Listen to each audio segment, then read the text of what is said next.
Hey guys, it's Aditya with Inspira Advantage. Thanks for joining us on our How to Get into Medical School web series. Today we're going to be talking to you about the overview of the AMCAS application.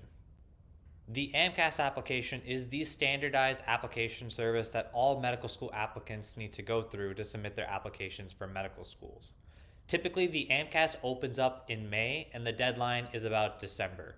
You can submit as soon as this application opens, and usually a lot of schools do their interview invites on a rolling basis once they receive your AMCAS application. Therefore, I would highly recommend that you submit your application as soon as possible, preferably on the first day, if not the first week. The AMCAS application has 9 sections that are really important to fill out. The first section is the basic identifying information. The second section asks you to list the schools that you've attended. This includes any community colleges, any undergraduate institutions, and any other extra coursework that you've done post high school. The third section asks for biographic information. These are your standard questions that almost any sort of application will ask you, such as your citizenship, your address, your veteran status, your disability status, your basic logistical information.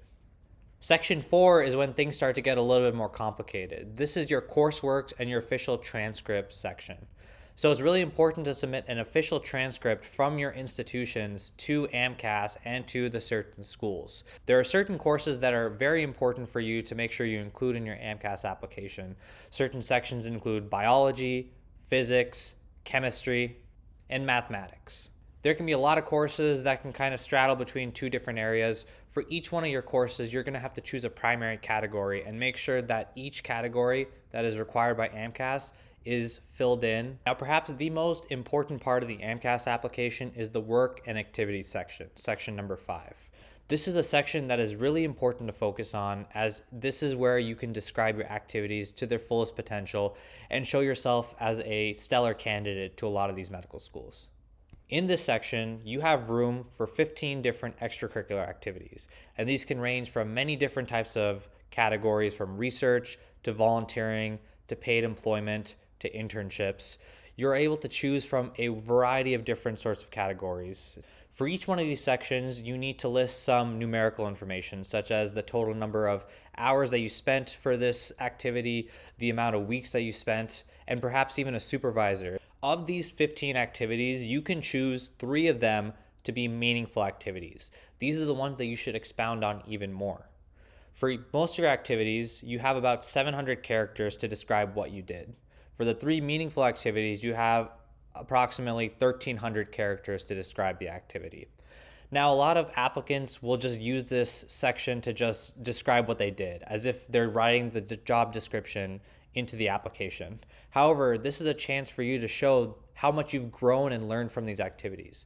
So it's a good use of space to show some sort of self-reflection, that what these activities taught you, what have you gained from these experiences, and how have these experiences contributed to your desire to be a physician.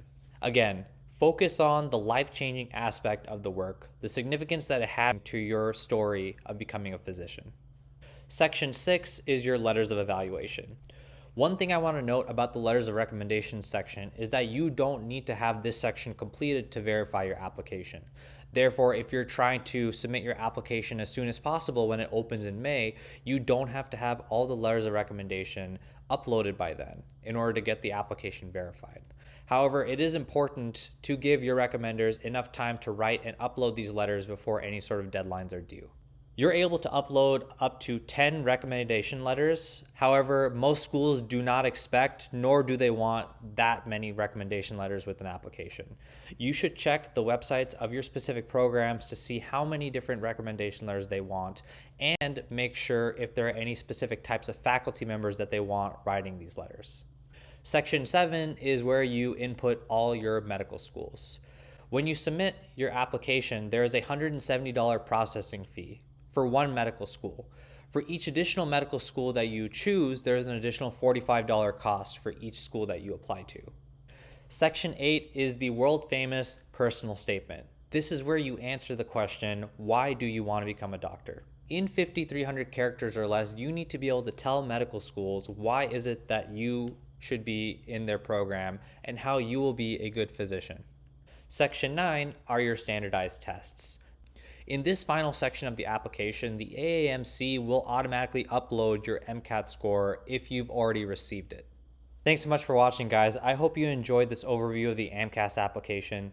Stick around. We'll be doing an entire video series on how to get into medical school, and we'll go through each part of the application step by step with all the tips and tricks that Inspira Advantage has.